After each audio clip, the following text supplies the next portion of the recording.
Welcome to Vayse, a podcast about weird stuff. I'm Peter C. Hine, and I'm joined here, as always, by my colleague and good old friend, Stephen James Buckley. Hello, everyone. So we're joined tonight by a guest, our second guest on Vayse. He is a writer and journalist for magazines that you may have heard of, such as SFX, Total Film, and The Quietus. And his name is Will Salmon. Hello, Will. Hey, fellas, how you doing? Yeah, it's good. It's good to have. It's good to have you on. So Will is someone that I know through initially through music, and then I think we bonded over liking some of the same television shows, particularly Lost, which I think was our in, wasn't it? Lost. And then a couple of years ago, Will recommended to me that I watch The Leftovers, which I did, and it became possibly my favourite TV show of all time. I'm in fact in the middle of a rewatch right now. So from then onwards, I just absolutely trusted Will on anything he recommended to me TV-wise, because he'd recommended me The Leftovers. So when he recommended to me a show called Hellier, I knew that it would be good. So I watched it. And if you've been listening to this podcast from the beginning, then you'll know that the rest is history as far as that goes, because that's what kind of brought us together and sort of what made us want to do this podcast. So Will is essentially kind of the reason why we're here, in a way. So just 6 months ago, I was a relatively normal person living a relatively normal life. Well, probably 3/4 of the way to being an atheist. And here I am today, a dirt-worshipping animist, practitioner of magic. And indirectly, Will, this is your doing. This is all my fault. Yeah, oh, no. I'm so sorry. You got to watch where you're flapping those beautiful butterfly wings. So that's very kind of you to say. So this show and indirectly you has been a massive influence on this podcast, as Buckley has said. But before we move on, should we talk a bit about who you are and what you do? So this gives some context to what we're going to talk about.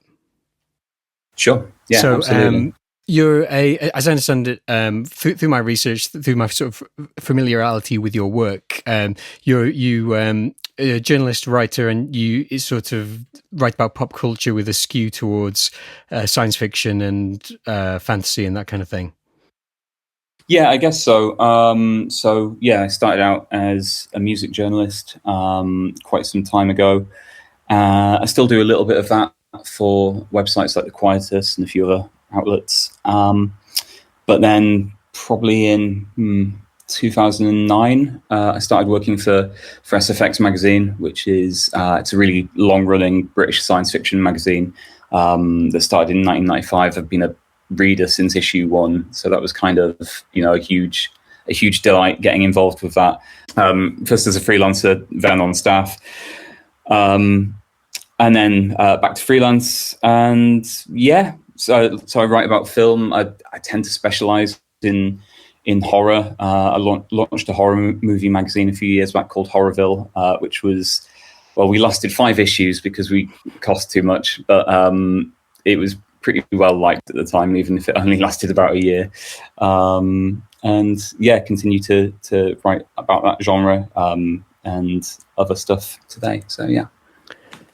So how did you first come across Hellier then? Do you know what? I was listening to, I think I heard the same episode of Euphomet that the Weird Studies guys did, because I listened to, in prep for this, I listened to the Weird Studies episode that you guys mentioned, which is great. Yeah, it's a really good show. And that's a show that you turned me on to last time I saw you. You mentioned it. And so I've heard quite a few episodes of that now. And they mentioned that they heard about it through Euphomet, which is a podcast that I like. I find some more compelling than others, I will say. Yeah. But that one I found really, really intriguing. So I went and watched the first one, and it's a very divisive show, Hellier. And I think it's one of those ones that either gets under your skin straight away, or you'd just be like, "What is this?" You know. Are you able to give us sort of a short summary for anyone who's listening? So the people who are listening to this, we're assuming have watched Hellier. So there's going to be spoilers ahead, and there's going to be probably discussions of parts of it without much context. But are you able to give sort of a quick sort of summary of what Hellier is or what it's about? Yeah, sure. So it's about, well, first of all, it's a true story. I say with heavy air quotes. It's a true documentary about a group of paranormal investigators who received some mysterious emails that lead them down the first of a series of intriguing rabbit holes about supernatural phenomena in Somerset. That's the American Somerset, not the Somerset where I am currently sat in the UK. I didn't realize you were in Somerset. That's just a whole new. Yeah. Wow. Of course you're in Somerset. Yeah, where else? But yeah, so they investigate this mysterious story about goblins who have been besieging this doctor in this remote town, and they go out to investigate it, and then find that the doctor is either never existed, or he existed under a different name, or who knows what else. But he's not there, basically. And as they investigate this, they stumble down a series of increasingly strange pathways. Their lives take on a strange kind of series of coincidences and synchronicities that seem to indicate that they are on some kind of magical or occult path. And it's really fascinating because I said earlier, like true in air quotes, and I think the biggest question that I have over Hellier, and I don't know how you guys feel about it, is I have no idea how much of it is true, because certainly some of it is, but also it's a television program or rather initially a YouTube series. You have to come at it with a certain degree of skepticism, because obviously some bits have been contrived. But it really blurs the boundaries in a way that I find absolutely fascinating. Yeah, I mean, I think when I watched the first episode on your recommendation, because you'd not told me anything about it really, so I didn't know what to expect. And I wasn't sure if it was a real documentary or if it was a sort of mockumentary. And I think some of that was just because the production values are so good. I wasn't used to seeing documentaries that are, all of the sort of the shots and the music and the lighting, everything is just like phenomenal compared with pretty much every other paranormal documentary that I've ever seen.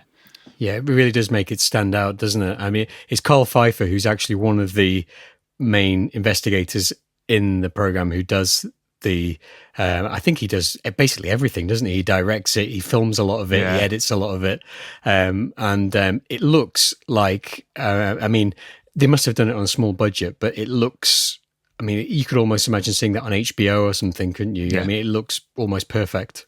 Yeah, they've clearly put a lot of time and effort into making it look like a proper TV show, and it really, it's within that kind of genre of true paranormal shows. But I think the thing for me that I find fascinating is almost all of those. I mean, I've never watched anything like Most Haunted, or recently the Skinwalker Ranch show, and I've never watched any of those and come away from them believing them for a second. No, I mean, Derek Acorah, this is not. Like, I don't mean to speak ill of the dead, but like, I'm not a fan of Derek Acorah's work. No, I met him once. Side note, God. But Before or after he died? Before, but it was he was very strange. He's telling me all about his spirit guide, which was I think he said like a little African boy from 2,000 years ago or something. I was like, okay, cool. It was actually, because I'd heard about Hellier. I heard of it through Buckley months before I watched it, and it was the connection to that kind of basically trash TV that put me off watching it, really, because I thought, like, I don't have time in my life to watch one of those. And then the difference when I started watching it, because that first episode, possibly more than any of the others, is truly creepy. Yeah. When they're doing the reenactments of, and they do the read-throughs of the emails and so on. And it really does sort of still make, I rewatched it recently, it does make the hairs on the back of my neck stand up. All that first bit with Christy and the email and the photographs and everything. It's just very, very creepy. Really, I mean, quite powerful television, really.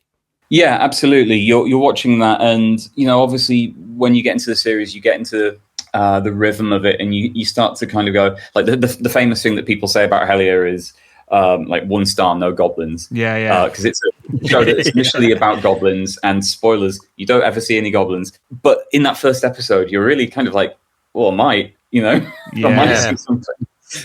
The other thing that makes it seem less real in a way is the absolute perfect, air quotes, casting of the show. The characters that there are. Because you have the initial core team of Greg Newkirk and Dana Newkirk. They're professional paranormal investigators. They're married, obviously long-standing pre-existing relationship there, and they also both have experience on TV, so they are very, very camera ready. They're also like a completely adorable couple, and both together and individually, very, very, very watchable. And then you have Carl and Connor, who are much more like you'd imagine paranormal researchers to be, a bit more contemplative, like slightly more geeky, and they're also like immensely likable characters. And then in the second series, you have the addition of Tyler Strand, who again, he's just like an incredibly likable person. And he's like, I mean, we were discussing this just before. Like, I think we'll maybe come back to it later, circle back to it, as they say.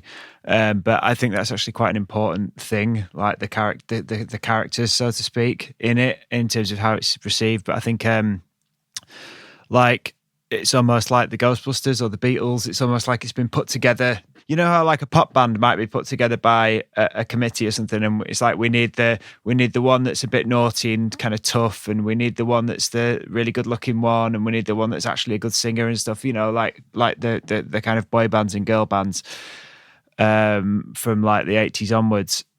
And it's like they've almost been chosen, isn't it? And you just think like, okay, but these people haven't been put together by a committee or an outside group of people. They've just come together as like naturally, organically as a group. And then you think, but maybe there's something in that. I don't know. Yeah, I think so. I mean, because they're fulfilling archetypes.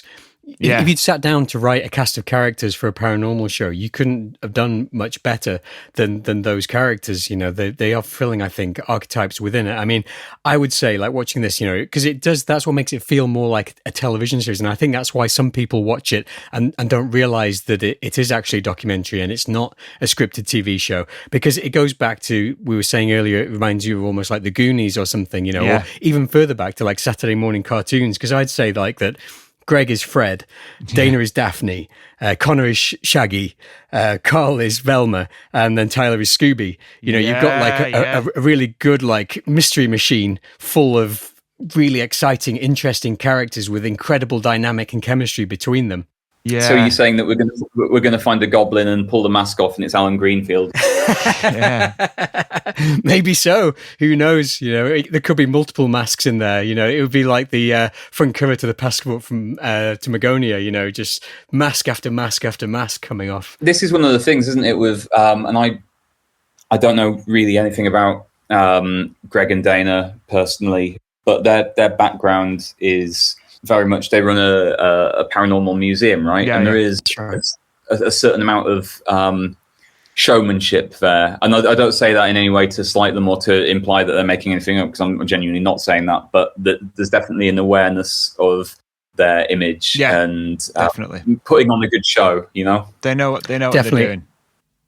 And that's what you need for something like this, though, because it's like a really well-produced but influential album. It's like, if you want to get someone into Nirvana, you don't play them Bleach, you play them Nevermind. Yeah. And I think that's it. I think that a lot of people are being eased into this world, which was previously mainly just for geeks, and which is this idea of the ultra-terrestrial universe, the John Keel, Jacques Vallée.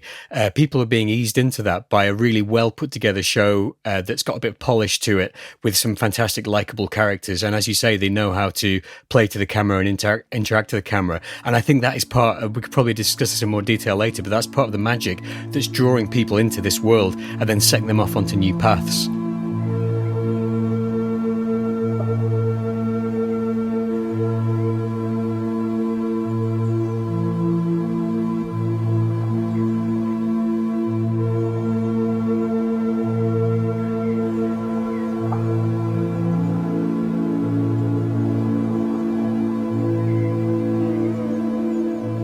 So we've gone through the main characters there, and people obviously were presuming they've watched it. But the other character, again, we're using a lot of scare quotes here, but is the phenomena itself, which is present from the very beginning and casts a long shadow over the entire show. And the way that this begins at the very beginning of the very first episode is with a description of synchronicity, and that's really almost the theme of the whole show in a way, isn't it? Yeah, completely. Yeah. I was just going to give a description of synchronicity. Again, I'm assuming that people who are listening and have watched Hellier will know what a synchronicity is. But basically, Carl Jung described that as an acausal connecting principle. So he said synchronicity is the coming together of inner and outer events in a way that cannot be explained by cause and effect, and that is meaningful to the observer. And a book that both me and Buckley have read recently is The Occult Experiments in the Home by Duncan Barford. And what he said is that synchronicity is the assumption of a non-causal force at work in the universe, so that events are connected not only through cause and effect, but also through their meaningful affinity with one another, which kind of takes it a step further from Jung, really. Yeah, I mean, it's basically like a meaningful coincidence, isn't it? I realise my job on this show now is to be the Venkman of Vayse, and I've got to explain things. I've got to explain things in a way that like the casual listener might understand. So yeah, it's like a coincidence, but the kind which has a lot of heavy meaning attached to it. So it's almost the opposite of a coincidence, because a coincidence by definition is meaningless, whereas synchronicity is the one where it's got some kind of meaning to your life. But that's a good way to put it, because taking it down to that level of simplicity, which is much needed, is where they are at the beginning of series 2, isn't it? Because I think that when a lot of people have watched this, they're saying, well, actually, these synchronicities are just meaningless coincidence. Yeah. And they begin season 2 by saying, we can't tell what's noise anymore. Yeah. We can't tell what's just coincidence. We can't tell what's synchronicity. We can't tell what's meaningful. We can't tell what's not meaningful. Yeah, I think that's the thing that for me is most interesting about Hellier is, and I'm interested in occultism and magic. I'm not particularly well versed in it. I'll hold my hands up there, but I think the thing that you kind of rapidly hit upon when you do start practicing stuff or have any kind of experience in that world is just how your life suddenly becomes a little bit weird in some often kind of mundane ways. So you do start to notice coincidences and synchronicities and just odd things happening that are generally often pretty low key. It's not like you're suddenly manifesting actual, visions and things in the room, although I'm sure some people probably do. But it's just the odd little things that you notice. And what's interesting about Hellier is it lives in that world. It lives in that world of they keep seeing balloons, and maybe that doesn't mean anything, maybe it does. And then by the end of the series, they have a meaning for it, and that's kind of fascinating and interesting. Or they need to go somewhere really urgently, but they can't because a tree has come down and blocked the road. And what's on the end of that tree? Oh, a balloon, and just weird little moments where it feels like you're getting a little glimpse into the workings of reality. Yeah, somehow. I think that's exactly it. I mean, one way that you could look at it is it's almost like proof that the universe is a simulation. Like, I'm not sure that it is, but it's almost that same way of thinking, isn't it? It's almost as if there's a structure to it, or there's something behind the scenes which we're not in consensus reality isn't acknowledged, but Hellier sort of demonstrates, and other things similar to Hellier, you know, Mothman prophecies, for example, demonstrates that sort of that whole thing where it's almost like you start to see the strings, you start to see that what's behind, and it's sort of like you don't see where the strings go or who's pulling them, but you certainly see patterns that you wouldn't otherwise see, and that's like you say, that's where Hellier is. It's like, whoa. Yeah, I think that's really interesting, and what Will was saying before as well, because it's what Greenfield keeps saying, which is follow the synchronicities. What you were saying, Will, was that when you start dabbling, you know, in magic or the occult, the first thing that you start to notice is these meaningful coincidences. And my personal take on that, having sort of within the last 6 months started a magical practice and so on, is that those are there low level all the time. And the first thing that you do through, you know, meditation and mindfulness, you know, which is the very first steps of magic, and you recording your dreams and just taking note of the way that things interconnect, is to notice those, which is just like what Buckley was saying, you know, almost like the fibers that are the interstitial tissue in reality starts to become more apparent. You know, this is actually connected to that, and when that moves, this also moves. You know, that's how I see synchronicity. But then once you start to notice that and look into it, it looks back and starts to notice you as well. And I think that is when things really start to happen. Yeah, I mean, it's again back to the Mothman prophecies. Like, things weren't that weird in Point Pleasant until Keel turned up. Like, they actually got a lot weirder once Keel turned up, as in the feedback idea of it, you know, once you start looking at it, especially someone like Keel starts looking at it, it starts to like amplify and increase. Yeah, and I think this is a good time to mention pennyroyal because of that exact principle. So one of our favourites, Dale Cooper from Twin Peaks, said, when two separate events occur simultaneously pertaining to the same object of inquiry, we must always pay strict attention. And pennyroyal is pretty much the shadow of Hellier, in a way. So for people who may have only seen Hellier and not listened to pennyroyal, I think did Will introduce you to pennyroyal as well? Of course he did. Buckley? Yeah. So I'll take on trying to describe pennyroyal, because you're notoriously good at making things brief. Succinct. Yeah. So pennyroyal is a podcast, basically, which starts to look into the events in Kentucky. There's the Mammoth Cave system. There's the Pennyroyal Fault as well. Can you describe the Pennyroyal Fault, Buckley? Because I know you've got a better grasp on that than I have. Well, the idea is that there's an area in Kentucky, Somerset, Kentucky, where there's a large area of quartz underneath the ground, and there's a whole system of caves, and it's supposedly causing a lot of weird shit to occur. And Pennyroyal is a podcast where there's a guy called Nathan Paul Isaac, who's a fantastic researcher, who starts out looking at some of these weird things that are happening in this area, just in terms of basically his area and the connection between place and things happening. And then it kind of, his research gets deeper and deeper, and he spreads out into the wider world, into kind of synchro mysticism and into like international conspiracies. But it's all still linking back to this one place where there's certain like geographical and magnetic anomalies in the ground, and it ends up being that this is linked to Hellier. It turns out that he's on Hellier. He actually shows up on one of the episodes, and then in season 2 of Pennyroyal, Greg then comes on to Pennyroyal.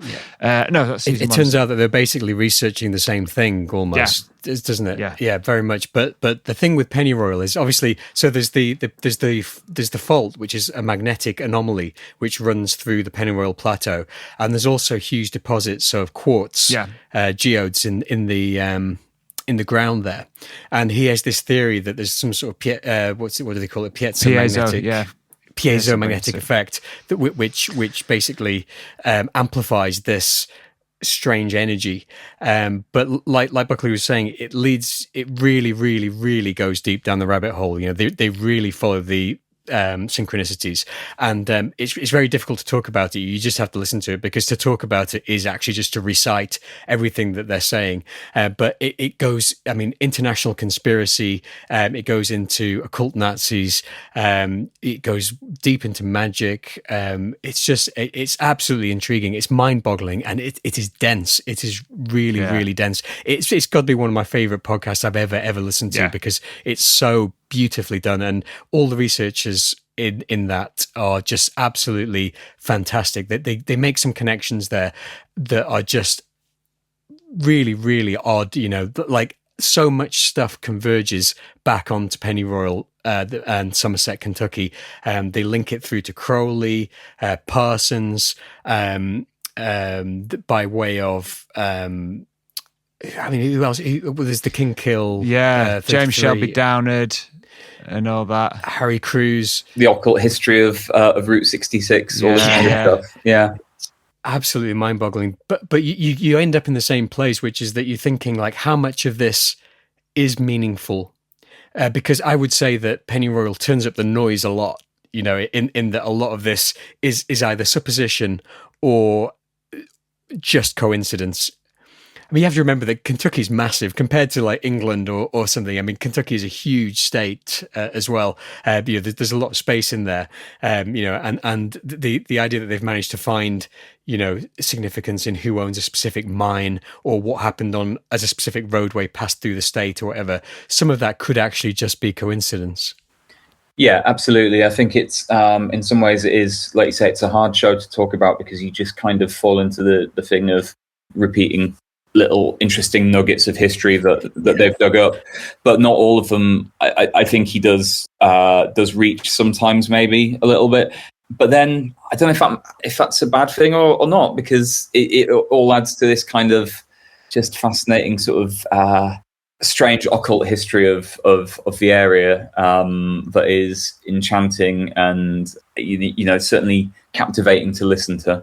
And maybe that's the most important thing, right? Whether there is any direct link between these things or not, maybe it's the fact that it makes you believe it for a while you're listening to it. Yeah, I mean, it's wonderful to get immersed in. I found it incredibly immersive, and it's just something that you can get lost in. And I often find that with things that are, you know, that kind of have that boundary between fiction and non-fiction. It's sometimes, you know, like I've often enjoyed like conspiracy theories, not the like dodgy racist ones that have come out in the past like 4 or 5 years, but you know, QAnon. Like your classic conspiracies, your JFK and stuff like that. Yeah, because it feels like you're reading a really immersive piece of fiction.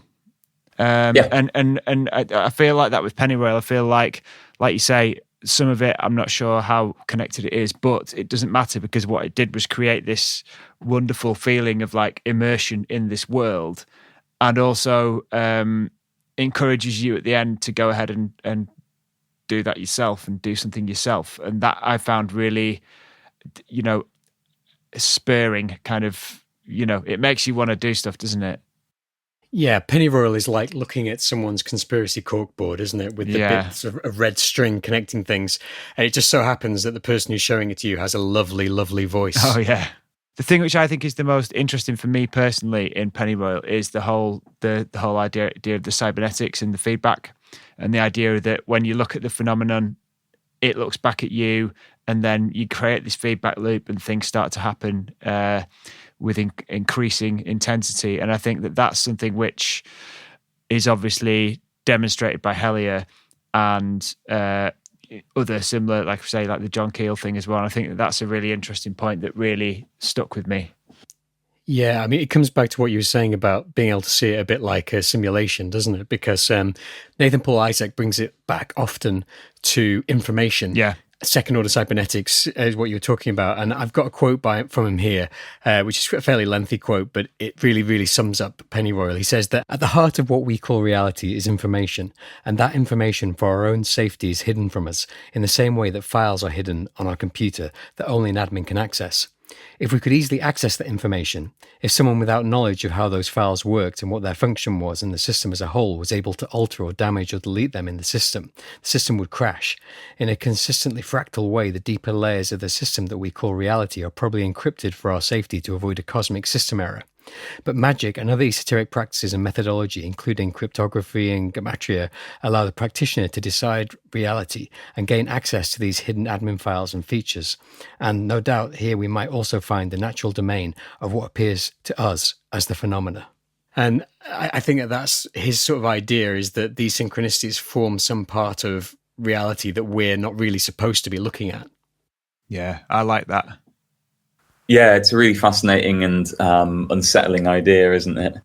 It's kind of inspiring as well, though. It kind of, because it has like a kind of crossover into like almost, something more like the Matrix or something like that, But then it's also got implications that lead more towards things like the ultra-terrestrial theory and things. It's like Pennyroyal's almost like not a universal theory, but it's something which kind of universally brings together a lot of different really fascinating things. Yeah, I mean, it's an incredible primer for high strangeness, isn't it? Yeah, and I think it's also I would say, like, coming back to Hellier, it's almost like background research for Hellier. Almost, I feel like you could watch Hellier on its own and really enjoy it, but then what Pennyroyal does is almost give you like the context and the depth behind it, and that makes it a whole lot more enjoyable, like what listening to Pennyroyal afterwards or during or beforehand. I think that if sort of Hellier kicks open the door to this sort of lodge of high strangeness, I think that when you walk in there, it's all been decorated already by Pennyroyal. So, I mean, talking about this as like a primer, Hellier and Pennyroyal as primers, that can draw people into this stuff in quite a palatable way, in quite a way that's easy to digest. What do you think, Will, is, given your line of work, the cultural significance of Hellier, or if there is one? I mean, I think there's a few ways to look at that. I mean, I think on a very grounded level, it's just fascinating to see an independent project like that is so far outside of any kind of mainstream. You can watch it on telly now. You can it's on Prime, I think. You can buy Blu-rays now, but I believe it started as a YouTube show. Yeah, it's still on YouTube. Yeah, that's where I first saw it. Yeah, so it's interesting just from that level, seeing something that is a very, very small scale project that is also incredibly niche. I mean, like, everyone loves spooky shit and everyone loves shows that explore this stuff, but the way they go about it is really, really obtuse, and that's why I like it, because it's kind of defiantly anti-mainstream in some ways, and yet it's obviously really struck a chord with people. And I think that's because there is, whether you believe in this stuff or not, they've somehow hit on some kind of kernel of truth. It's not just us saying this. Like, if you listen to many people who are much more in this world than I am, they'll go, yeah, it's because it feels real. This is what it feels like when your life becomes a bit magical or a little bit strange. So I find that fascinating. I think it's interesting the way that it's so open-ended and vague. It has a narrative arc of sorts.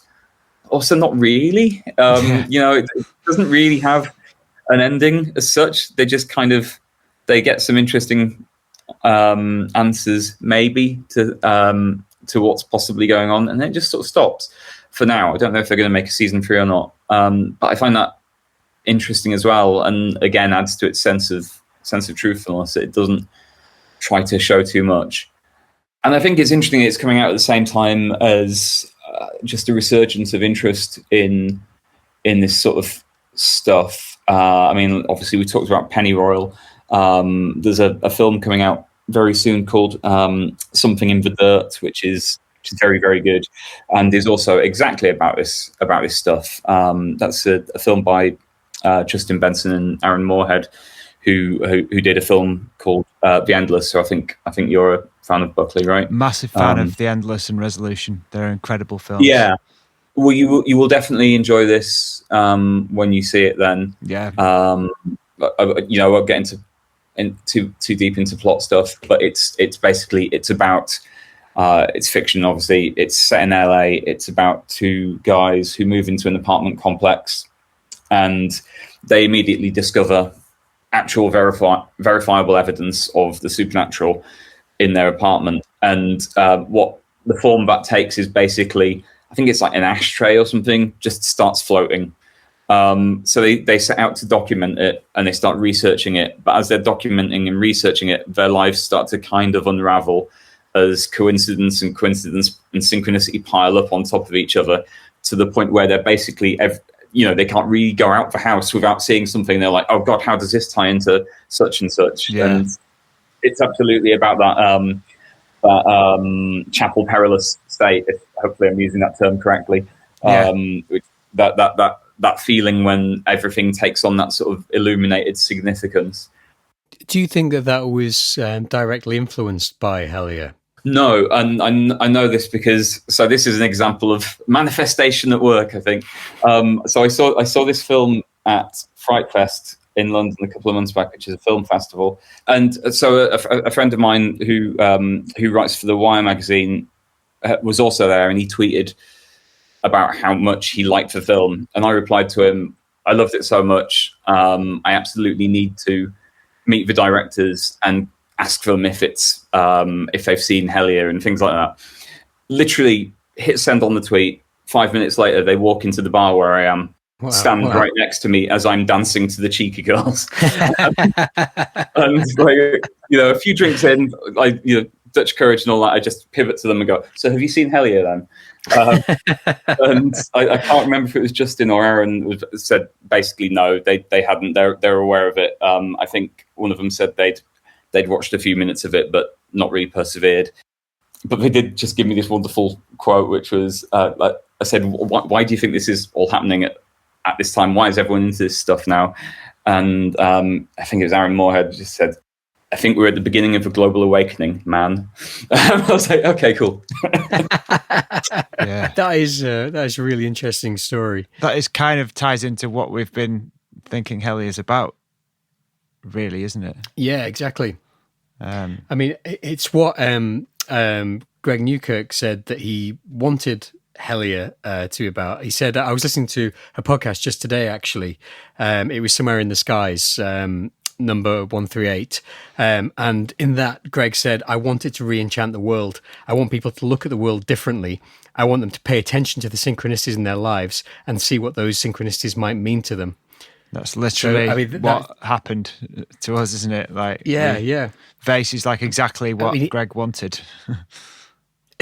Yeah, exactly. And on that's on a small scale. On a large scale, that could be a global awakening. I mean, not necessarily from Hellier, because you've just said that those guys hadn't seen Hellier, but the fact that something is happening, and maybe Hellier is just a symptom. Yeah, absolutely.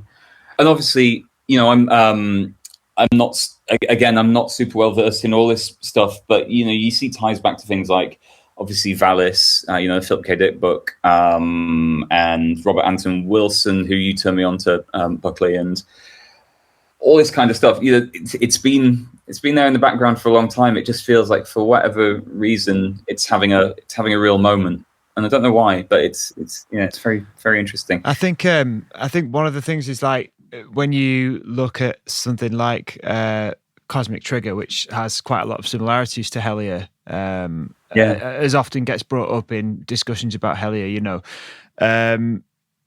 It's, I think that the thing with that makes Hellier almost a bit different is that it's very now. Like Robert Anton Wilson didn't have the internet when all this stuff was happening to him. Philip K. Dick didn't have the internet, although he was probably dreaming of it.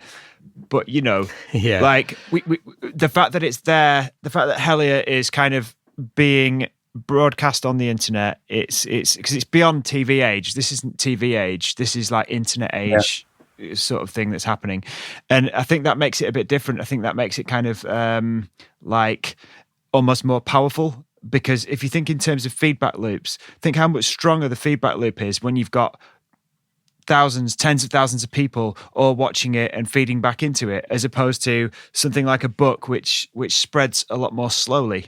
I mean, I still think the comparisons to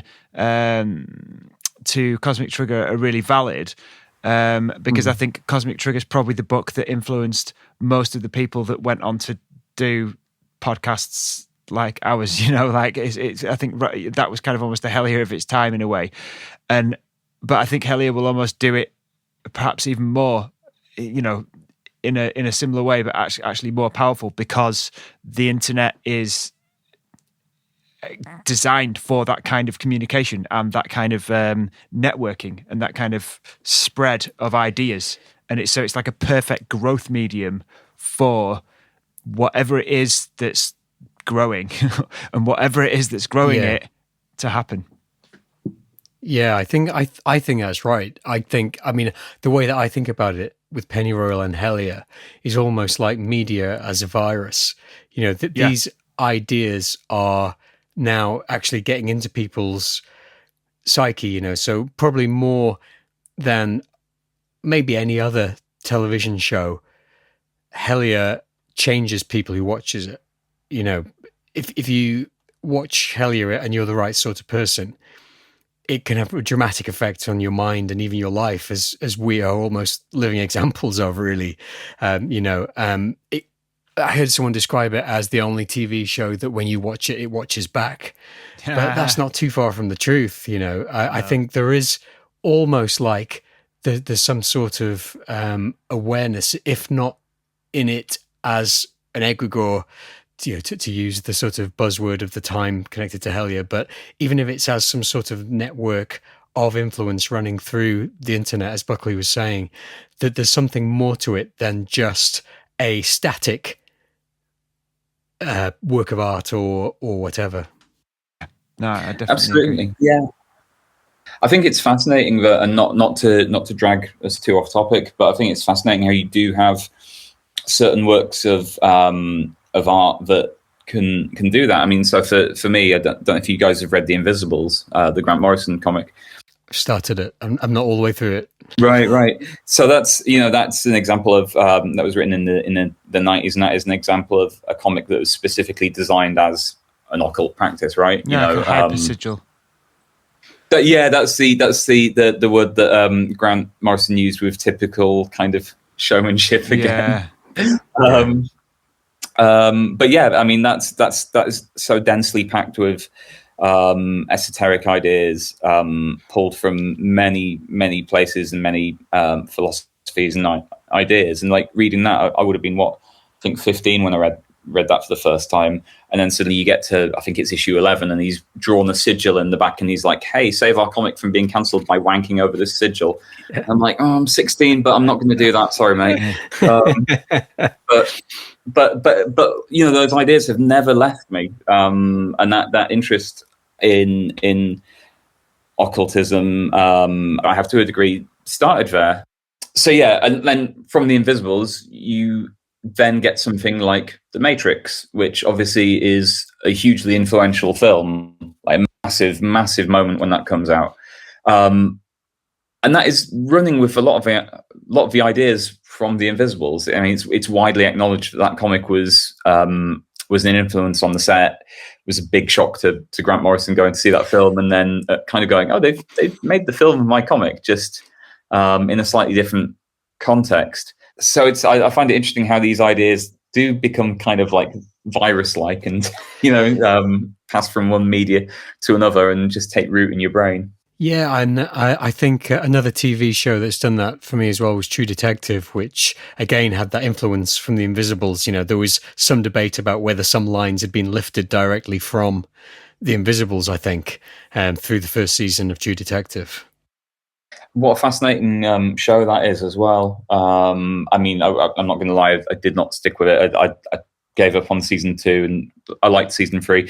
But season 1 is just such a perfect example of weird fiction, isn't it? Just such a great self-contained run of kind of like pulp horror, occult strangeness, weird fiction, all this stuff. Yeah, it gave me a similar feeling to Hellier, but perhaps on a lower level of like wanting me to. I really wanted to look into that stuff. Then, I read it. There was a reading list, wasn't there, Buckley, that we used to talk about a lot. Yeah.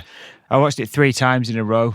I watched it. I just watched it again and just watched it again. Like it was just like that episode with the fight and the single take. Oh, it's astonishing. Yeah, just as filmmaking is great.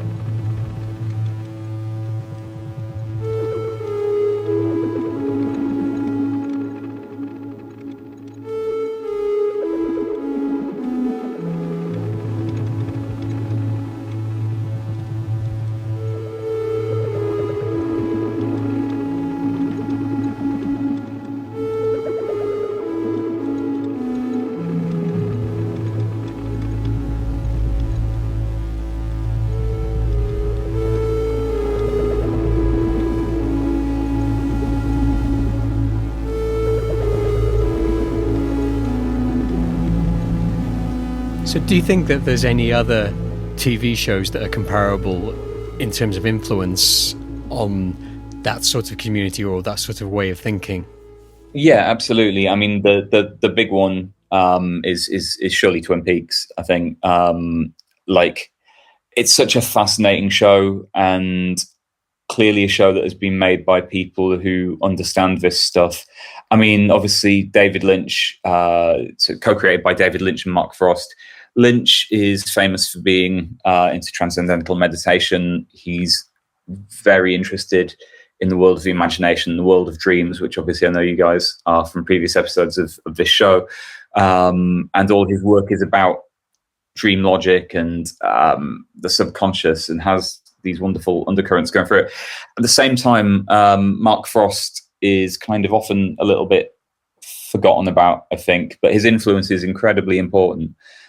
Because although I don't believe he's a practitioner, he is absolutely very knowledgeable about this stuff. Yeah, he's fascinated in all realms of the paranormal. He's done a lot of reading on magic. He's a ufologist. So actually, I interviewed him a few years back and got to talk to him about a UFO sighting that he had when he was younger.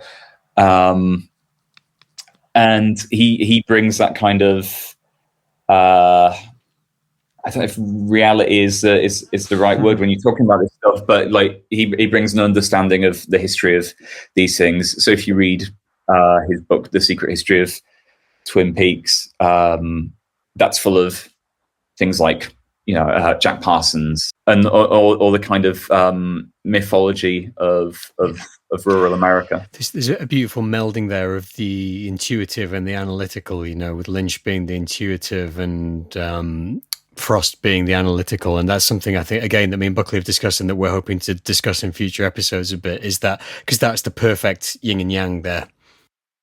Yeah, completely, absolutely. And I just think there's no way that you can watch something like Twin Peaks: The Return and not kind of see it as a beautiful example of occult art. I mean, you even have things like this, like the central thesis of the show. Twin Peaks, two polarities. The Black Lodge and the White Lodge, with our reality somewhere in the middle between these kind of like not exactly heaven, not exactly hell, but like these two other worlds, these two dimensions that kind of with us in somewhere in the middle.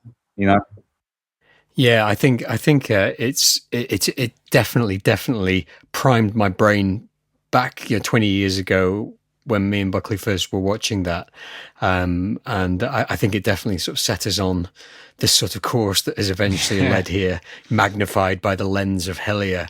But I mean, that's an interesting point because talking about how these things correct the course of your life or alter the course of your life in some way, that there's some people or a lot of people really, who consider Hellier to be some sort of initiation, not even just for the people who are within the show, you know, Greg, Dana, and Connor and Carl and Tyler, but the people who are watching the show as well, you know. And I think that the key to all of Hellier is in season 2, episode 7, when they interview Alan Greenfield, and he hints very, very heavily at them being part of a magical ritual. Do you think that this is right, that Hellier is some sort of initiation, either for the cast and crew of Hellier, or for the people watching it, or for both? So I think it comes back to that quote that you read out from Greg Newkirk. I think it's about re-enchanting the world, about re-enchanting the viewers, and in that ways, then. Yeah, because like you say, you watch this show and you started a paranormal podcast. There are loads of people who've watched this show and become interested enough to start investigating or start practicing various strands of occultism. Like, whether or not it is actually itself a magical ritual, does that matter? Because it's had clearly magical effects. You know, it's actually created tangible change. You know, results-based magic. Yeah, exactly. Yeah. Absolutely. And yeah, I think I tend to always feel a little cynical about this stuff and kind of go, it's a brilliant hook, that, and a brilliant sort of end point or stopping point for the series in its current form, to kind of go, we went on this investigation and now we've created an initiation ritual, which has changed our lives and also changed yours. But again, yeah, it has in some ways for some people. So, yeah. Yeah, I think at the very end of season 2, they basically come out of it thinking nothing's really happened. Like, they've just got a bit of a feeling rather than an actual event happening. But you think sort of maybe what happened was not about what happened to them, but what happened outside of that. You know, if it is like a bigger picture type thing, it's not necessarily important whether or not something extreme happened to Greg, Dana, Carl, Connor, and Tyler. It's about what's happening in the world outside, and perhaps it is causing a domino effect. And there's lots of little vases popping up everywhere, and you know, other podcasts and other investigations and stuff. Because I think, like we've talked about these other shows which have influence, but correct me if I'm wrong, but I don't think there's that many people who've watched Twin Peaks who've gone on to necessarily want to try doing things.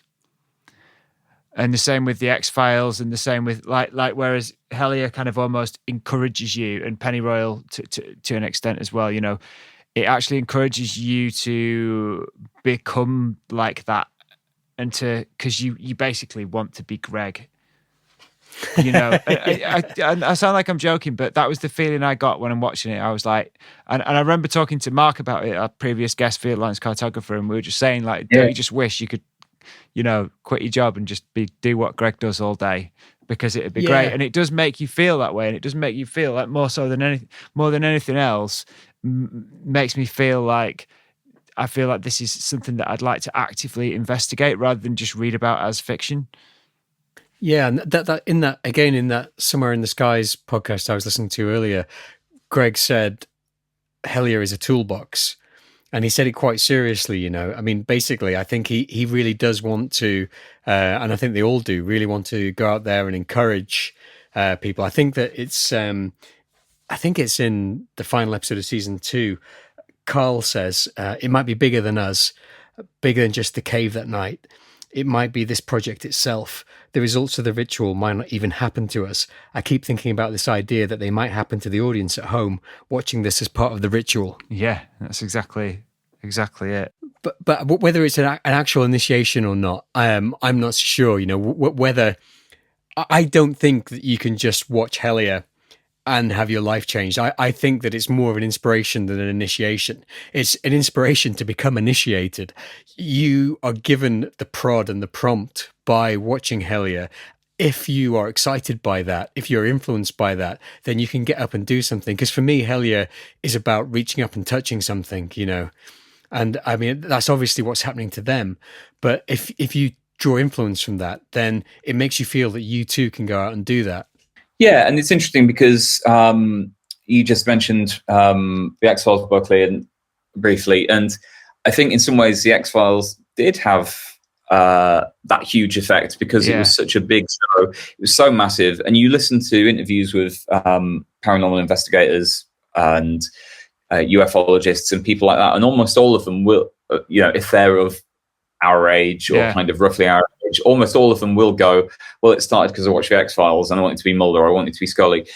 But the difference there is, obviously, that is overtly fiction, and Hellier comes with a reading list, right? Hellier actually presents you with things like Secret Cipher of Euphonauts or Mothman Prophecies or John Keel, all these people and ideas that you can then research, because as you say, it's an internet phenomena. It's all this stuff is a few finger clicks away. So it does open doors more quickly and far more doors as well, Yeah, it's like a web itself, isn't it? And there's all these different parts to it, and that's something that's shown in Technicolor in Pennyroyal. That the lens that you can take that to, that just the amount. I mean, you could probably spend a lifetime researching and reading what's in Pennyroyal. There's so much there. It's so information dense. There's so many different rabbit holes that you could disappear down. It really could be a lifetime's work, which I'm sure it is for Nathan Paul Isaac and his crew. Yeah, I mean, it makes you wonder, like, how much are they aware of it? Like, in that respect, you get the impression sort of towards the end of season 2 that they're a bit more aware, of almost it from a meta point of view, as in we're a TV show and we're like, there's a bit when they go into that final cave to play the notes, the tones to Pan, where Dana says the entrance to the cave didn't look real. It looked like a movie set. And that really struck me as like almost a little, even though she's not a fictional character, but if that was a film or a book, then that would be almost like a little clue as to what was going on. It's like, it's kind of almost acknowledging that it's TV. It's like TV that knows it. And then also in that same episode, like she, if you remember, she gets Greg to do the invocation, whereas originally it was her that was supposed to do it because she's the witch. She's the one that has all the knowledge of that stuff. But she gets Greg to do it, and she says, I don't know why, I just felt he needed to be the one to do it. And of course he needs to be the one to do it because he's the leader. He's the archetype. He's the chosen one. Yeah, he's the archetype of the chosen one, the leader. So Dana knows intuitively that is what has to be done in order to make something happen. And I thought that in particular kind of really lent that kind of meta edge to it. Like, is our life a show? Like the lines blurring between like that, and again, it's that whole sort of Chapel Perilous situation of like making you feel like, am I being watched? Am I being controlled? Is the it's pretty mind blowing, really. It's like it's hyper real, isn't it? There's that weird quality to it all. Yeah. Where we're being told it's real life, but we're not experiencing it that way at all. I'm not sure that they are either. That there's something else to it, and I think it might even come back to this second order cybernetics idea. It's almost like Hellier is sort of watching itself, as it spirals in and follows the synchronicities and so on, that they're also sort of, the media itself is almost folding in on itself. Yeah. Because they're season 2, I think, is it episode 6 of season 2 where season 1 of Hellier premieres. Yeah. And so then they start getting feedback from the audience, and that tightens in. That's when they start sort of getting the stuff from the wizards, isn't it? Like from the magicians. Sorry, not wizards. When magicians start to tell them, yeah, you're going through an initiation. That's very, very curious, and I think something that's examined again very, very well in Pennyroyal.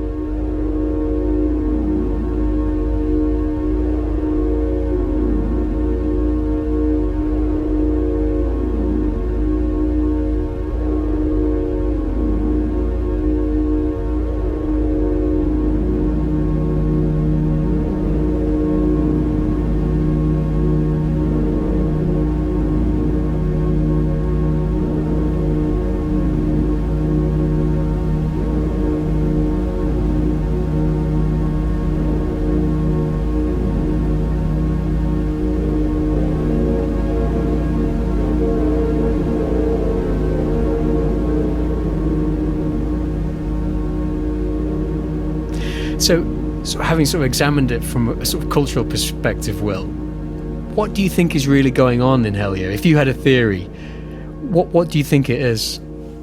I thought about this, and my disappointing answer is I have no idea. I think it's, there's just so much to it.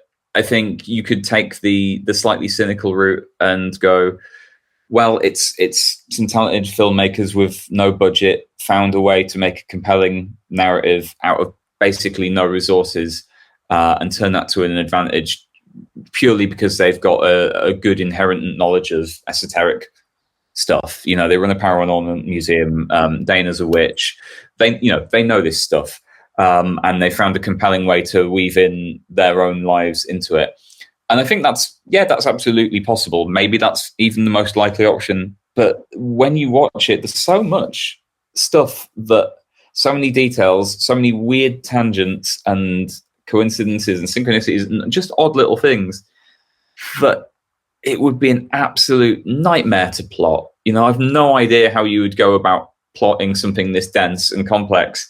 And that kind of adds to its sense of truthfulness. So maybe it's real. I don't know. Yeah. I think if they were going to make it, if they were going to make something up, they would have had something a bit more exciting than a tin can, and I think that I don't know. It seems to be like a bit of a stretch to think that they, that they would have had like some little critter running about or something, wouldn't they?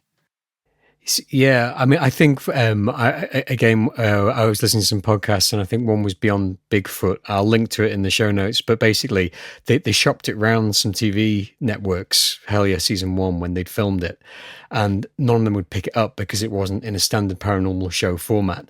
One apparently, so Greg says, one network was like, okay, what we'll do is we'll cut it down to episodes, and each episode's in a different state, and in every state you find a goblin. And Greg was like, what do you mean find a goblin? And it was a bit like nudge, nudge, wink, wink. You know what I mean? We'll find a goblin sort of thing. And it is admirable that they stayed their course and kept it on. And that's another reason that I think that there's something very real going on there, because it is fairly uncompromising in what it is. Like Buckley was saying, the climax of season 1 is finding a used tin can on the ground. You couldn't, no television writer would have the balls, the sheer long balls to say, and at the very end they find a tin can on the ground. Yeah.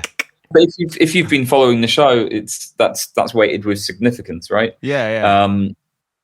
And look, so I guess another possibility is that someone is genuinely messing with them for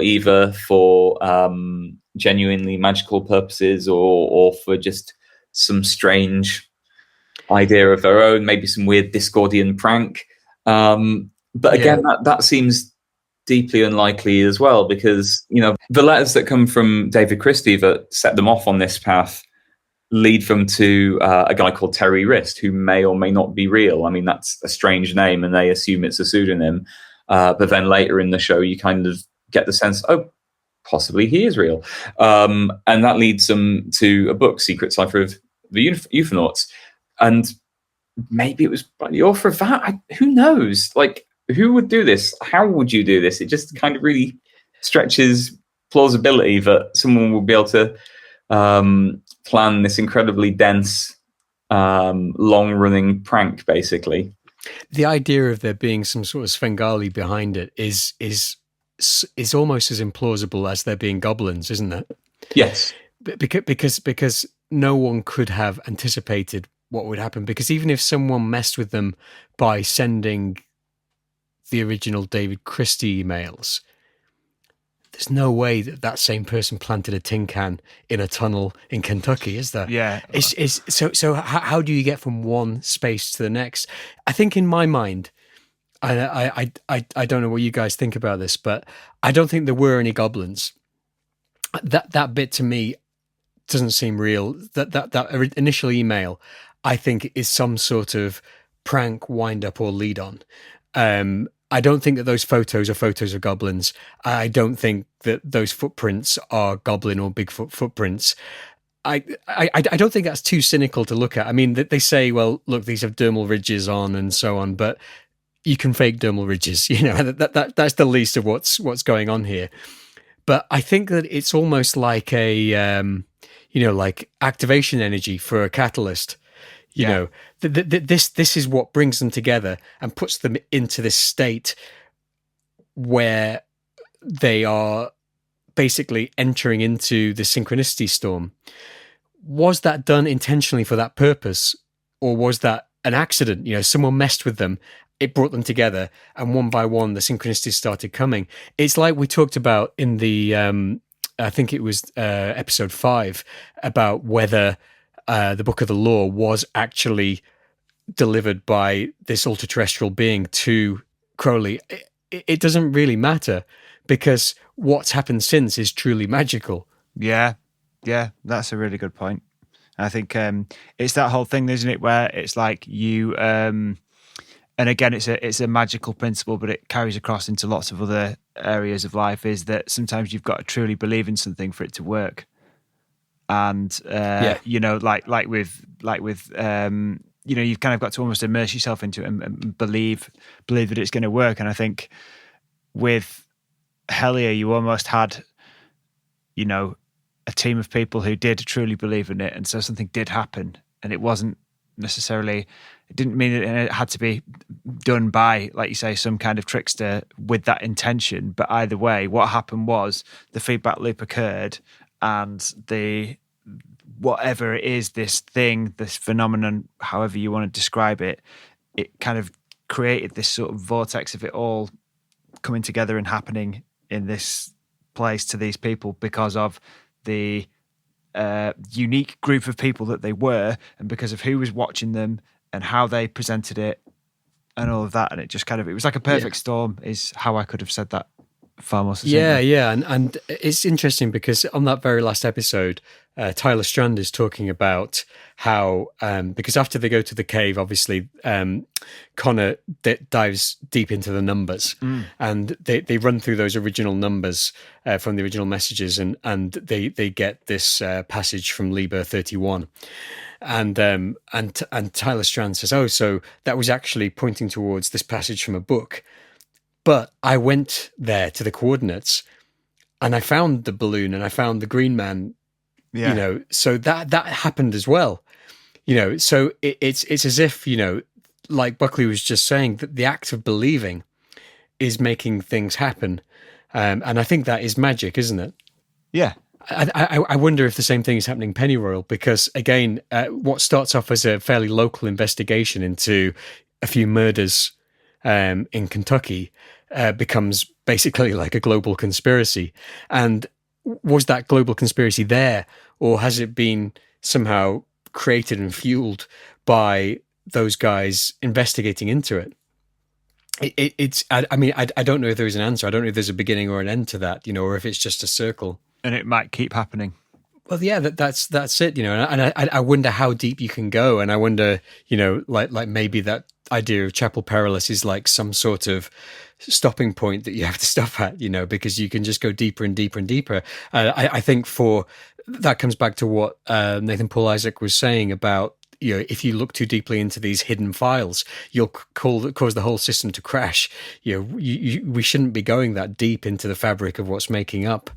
There's a quote by Robert Anton Wilson about Chapel Perilous, which kind of addresses that. So he says, it's a well-known quote, so people might already know this one, but and I'm going to paraphrase it just to take out a couple of bits that are less relevant.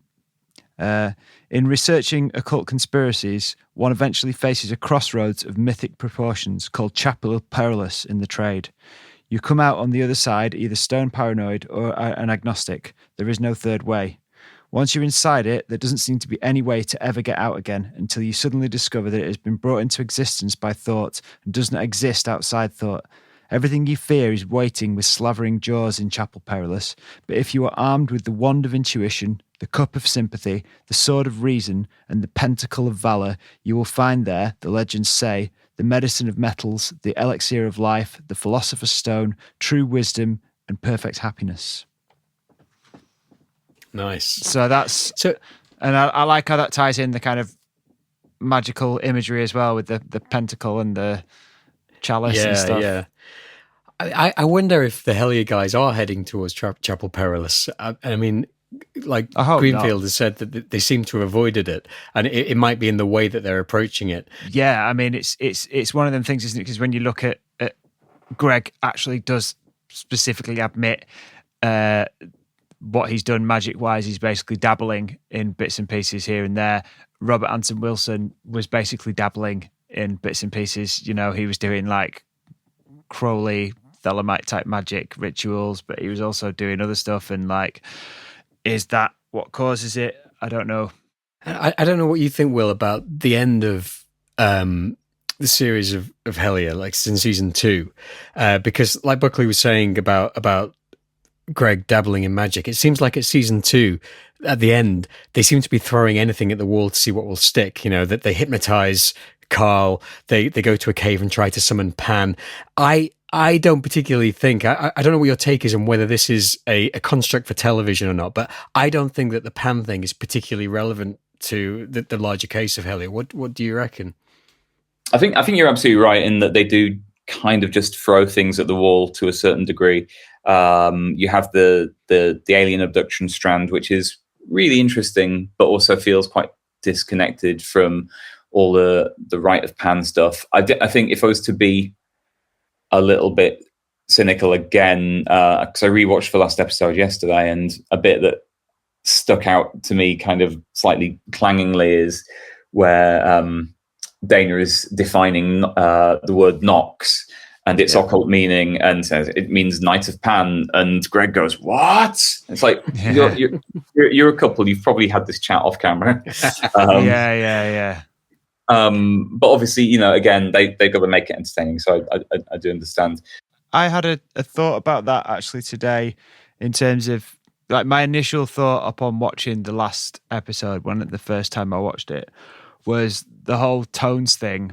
Although that was one of my favourite parts of it initially when it came up in the Spirit Box session.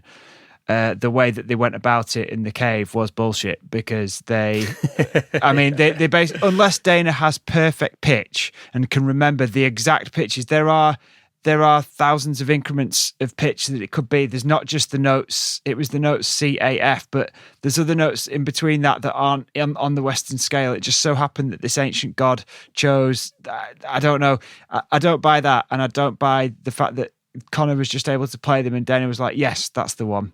I just don't think that happened. And also the fact that they played them out through laptop speakers in this cave, like just this tiny little tinny speaker, like it's not even going to cause any vibration or anything. Like, so initially I was very cynical about that, but upon rewatching the final episode, which I rewatched today for the third time in preparation for this, it occurred to me, and I started just looking at it totally differently. It doesn't matter that ritual, they didn't use the tones in a way that I thought was scientifically proper. It doesn't matter, because the point is not that I'm convinced by it. It's the point that they were convinced by it, and that most people were convinced by it. And so, for all intents and purposes, that happened. So it wasn't for me. It wasn't for people who are analysing the physics of sound or with that kind of knowledge. It doesn't matter, and you can't think about it like that. If you think about it like that, your sigils aren't going to work. Yeah. You know, Absolutely. Yeah, it's you're absolutely right. It's creating that reality in their minds and in that situation, and it's also just incredibly evocative. That scene it's the most memorable part of the season, I would say. Just those moments. So yeah, absolutely. Do you guys think that they actually summoned Pan? No. I don't think so. So. I think they'd know about it if they summoned Jesus Pan. Christ. I mean, I've seen pictures of the dude, and he's not to be trifled with. Like, yeah, I mean, for one thing, you'd expect there to be some sort of panic, which is really not what happens in the cave. Because for me, I think the reason it works so well is the end of the second season, even if it is slightly tacked on, and even if it wasn't an actual, I mean, the ritual itself looks very convincing, doesn't it? And I think Greg does an incredible job of doing his part in that. But what it does more than anything else is that feeling of catharsis. you know, all that, and you can see that in Greg, you know, when he's the emotion that he's putting into it, and I think that at that point is the point where it stops being about the reality of what's happening, and that's when it crosses more into like a satisfying television moment. You know, that catharsis. You know, Greg shouting, you know, "EO Pan," and you know. The whole the way the cave looks like Buckley was saying, you know, it does look like a movie. The candles everywhere, you know, the characters all standing round. It's a fairly good climax, really, for the whole series. Yeah, completely. Has Hellier and Pennyroyal had a permanent effect on you, Will? And how would you recommend someone, you know, goes in and processes those, you know, those two things? So I wonder how much of this is down to the pandemic and lockdown to a certain degree. So when that happened, and basically I moved into my house the day before the first lockdown. I live on my own, and it was like, hey, you've got a new house. You've bought your first house. What an amazing moment in your life. Oh, by the way, fucker, it's jail. You're stuck here now forever. And like part of the way that I coped with that was in getting into stuff that I found comforting, or listening to things that I found comforting. And that's been podcasts. I listen to comedy podcasts. I listen to some film stuff. I really liked that show, Unexplained. The podcast. Yeah, I like that one. In its first few seasons, especially, and I wanted more stuff like that. I've always been interested in UFOs, so I started listening to Somewhere in the Skies, which you've mentioned, which is very good. And then just started getting pulled more in the more esoteric direction. Some of which I think are great, some of which I think are not so hot. And then seeing Hellier at that time as well. And I think there's not a small chance that basically just being stuck in my house, absorbing this stuff for days on end, made me a little bit nuts for a while. So yes, it had an effect on me in that sense. But it's definitely left an impact on my imagination. It's definitely changed the way that I look at some stuff. So personally, I was practicing various occult things for a while a few years ago, and then I stopped because I started to notice some weird stuff happening. Like nothing aggressively weird, but just some very strange things, like encounters with some very odd people and situations. So I knocked it on the head. And then recently, kind of off the back of this, I've gotten more interested in it again. I've started learning tarot a little bit and dabbling in those areas. And again, like I come at it from a kind of I want to say rationalist, but this is very irrational stuff, right? But I try to come at it always from a point of view of, well, it could just be in your head, right? Maybe none of this stuff actually means anything. Maybe none of it's real. But as we've said a bunch of times tonight, if it makes an impact on you, if it changes your mind or makes the world more beautiful and strange, then it has happened, right? So I had a tarot experience a couple of weeks back that, which I probably mentioned to you guys over Twitter, felt like being punched in the face with meaning. I was in this class, did a little free cards spread. We were basically doing spreads for ourselves, asking questions. And it gave me such a coherent answer about where I am in my emotional life that I burst into tears in front of this room full of people. And then had an immediate amazing coincidence, which is I stepped out to get a breath of fresh air. And this was in Bristol, in this lovely rural, or this lovely building with a lovely garden out the back. And there was a fox sat watching me. And I was like, wow, it's a fox. Cool, beautiful. Dried my eyes, went back inside, sat down. Next part of the class starts. And this guy walks in who hadn't been in the first part of the class. And the tutor goes, oh, hey, what's your name? And he goes, I'm Fox. And it's like, okay, cool. Wow. Yeah.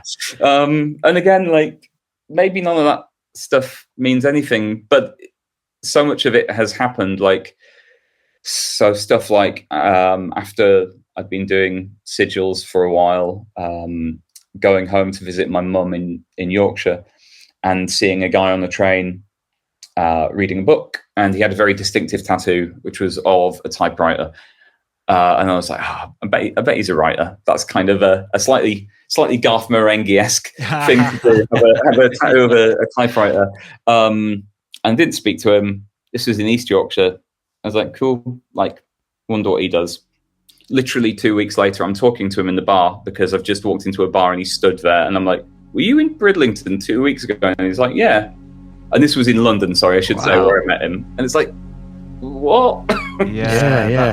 That's incredible. I mean, thanks very much for sharing those. Yeah, that is exactly the kind of thing that we're kind of that we're sort of looking for, isn't it?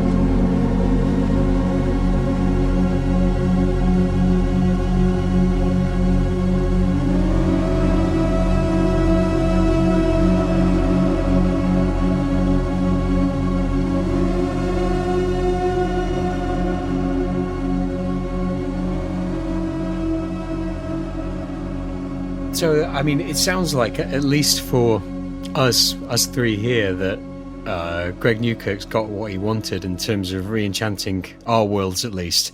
And Will, you've definitely been part of, however indirectly or directly, enchanting my world. And I think you have the official title of being the godfather of Vayse, really. Yeah. I bestow that upon you, Will Salmon. Arise. Yeah, no, it's. I mean, we wanted you to come on the show, you know, and we discussed it and stuff. But like, it was about finding kind of the right topic almost. And I think that we wanted to do a Hellier show, and then we were stuck on it, weren't we? We were stuck on how to approach it, and then I was like, well, why don't we get Salmon in for that one, because he is the one that showed it to us. And Hellier was what sparked it off, but Simon was the one who showed that to us. And he's got the background in TV writing, so it makes perfect sense that he, be in on that one. And it's I've really enjoyed it. I think it's been a really good episode. Yeah, absolutely. So with it in mind that we're sort of coming to the end, and we're going to wrap up, and I think, given your job and what you do for a living, have you got any recommendations that you can give our listeners of things that, if they like Hellier and they like Pennyroyal, you'll also like this? So, already mentioned Something in the Dirt. That's coming out in a few weeks from now. We're at the start of August. It's coming out later this month, I believe, on streaming, and certainly in some cinemas. That's really worthwhile. I think anyone who's interested in occultism, in ufology to a degree, and esoteric stuff will get a real kick out of that, especially if you liked those directors' previous films, The Endless. I forget the name of the first one. Resolution. Thank you. Yes. Another thing that we talked on briefly earlier, but I think is kind of relevant, is The Leftovers. And I'll jump at any chance to talk about The Leftovers, because I think it's almost perfect. It's certainly one of the TV shows that has made the most impact on me. But I do think there's a relevance there, because a rough premise is it's set in a world where there has been a rapture-like event where 2% of the population has inexplicably vanished. And the show is not about that in the slightest. It's about loss and how you deal with unimaginable tragedy. Like it's basically, certainly in its first season anyway, it's about 9/11 to a certain degree, I would say. But then as it progresses, it's based on a novel by Tom Perrotta, and the first series is a very close adaptation of the book. But then as it goes into seasons 2 and 3, it becomes much stranger and more metaphysical, and it becomes about ideas of faith, and about the fine line between divinity and madness. And the show is very, very ambiguous, and it plays a game throughout of, is this real or is this just your head? But it strings on, it piles on coincidences and synchronicities and characters encountering evidence of what seems to be some sort of divine force, or just the universe messing with them, or reality just getting a little bit slippery. And again, I suppose, like Hellier, it's a show, although it does have a conclusive ending, a really beautiful ending as well.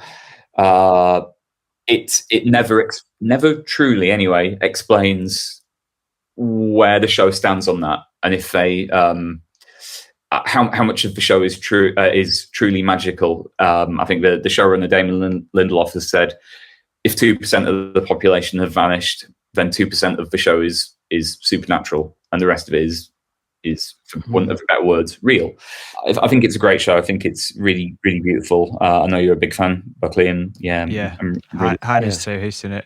Yeah. Oh, great. Oh, sorry. Nods from us. Yeah. It's another show that I passed on to him from you. Yeah.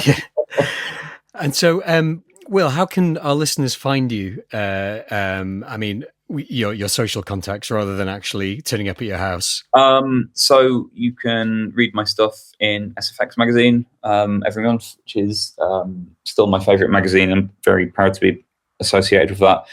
You can find me on Twitter, where I talk a lot of shit. I'm at Evil Robot Bill, yes, as in the Bill and Ted film, which is great. I love Bill and Ted.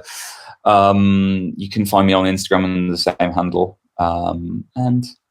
Also, yes, I run a small tape label, which both Field Lines and Polypause have been tangentially involved in. It's called Modern Aviation, and we put out music that's kind of on the axis of electronic stuff, folk stuff, where they interact. Music that's kind of, that hopefully makes you feel strange and nice. Nice. Thanks very much. And if you want to contact us at Vayse, you can get us at vayseinfo@gmail.com. We have a website now that's up and running, www.vayse.co.uk. And you can also follow us, as always, on Twitter and Instagram. And that is VAYSEESYAV. So that's Vayse, and Vayse spelt backwards. Also, I'd like to mention now that my super talented co-host has now released all of the music that you can hear in this podcast. And is there some in there as well that isn't, that we haven't used yet? There's some that we haven't used. So there's an entire, it's just like a volume 1 basically, but it's everything that you've heard, all of the music that you've heard on the show so far is now available to download.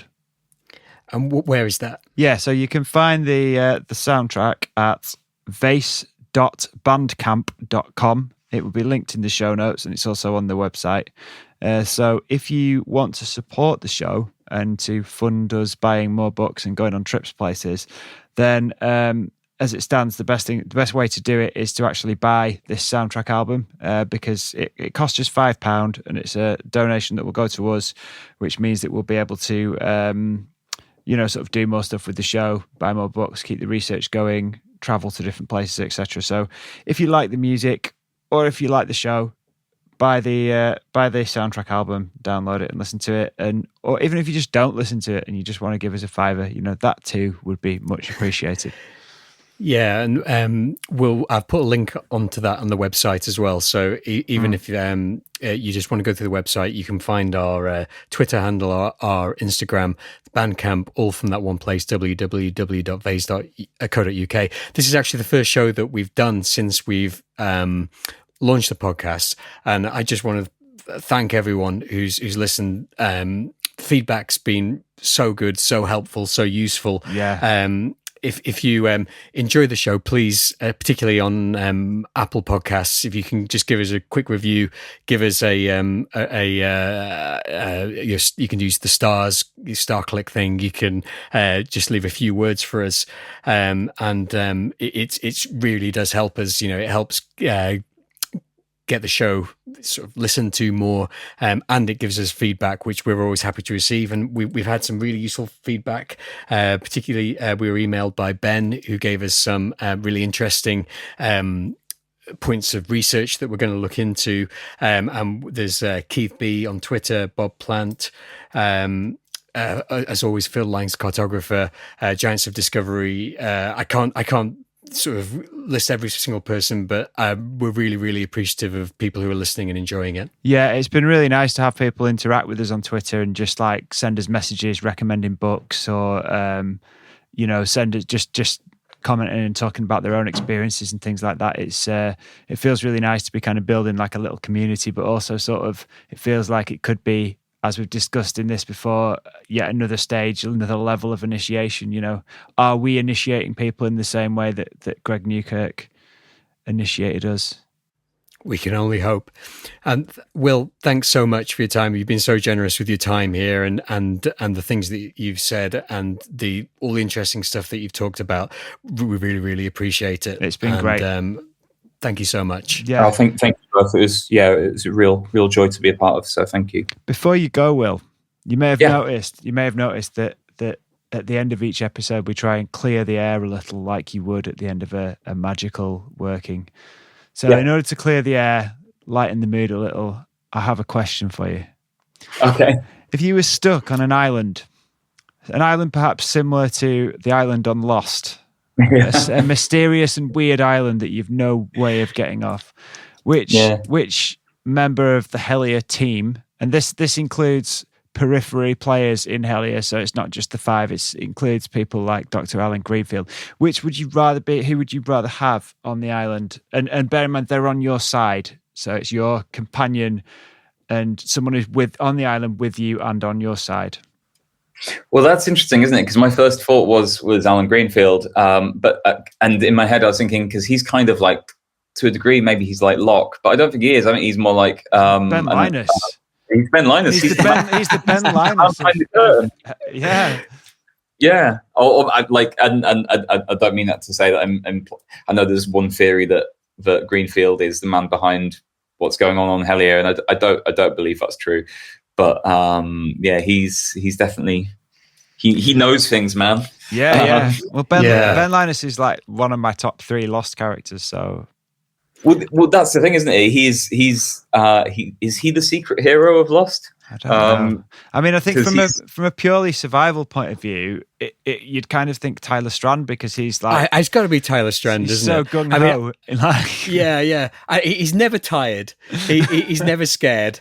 I would just like jump onto his back and let him carry, like Yoda at the end in The Empire Strikes Back, and he could just sort of carry me across the island in complete safety. Whilst I just sort of chatted to him and picked his brain about sort of cave monsters and stuff. Yeah. So he'd definitely be my choice. What about you, Buckley? Tyler. I think it'd have to be Tyler. I think he's the hero. Although, having said that, I if I'm gonna die on this island, it would be kind of cool having Greenfield, like, because he's got all the stories, so you'd never be bored. Yeah, no, that's true. I thought you were going to say that if you were to die on that island, the last person you'd like to see would be Greg Newkirk. Yeah.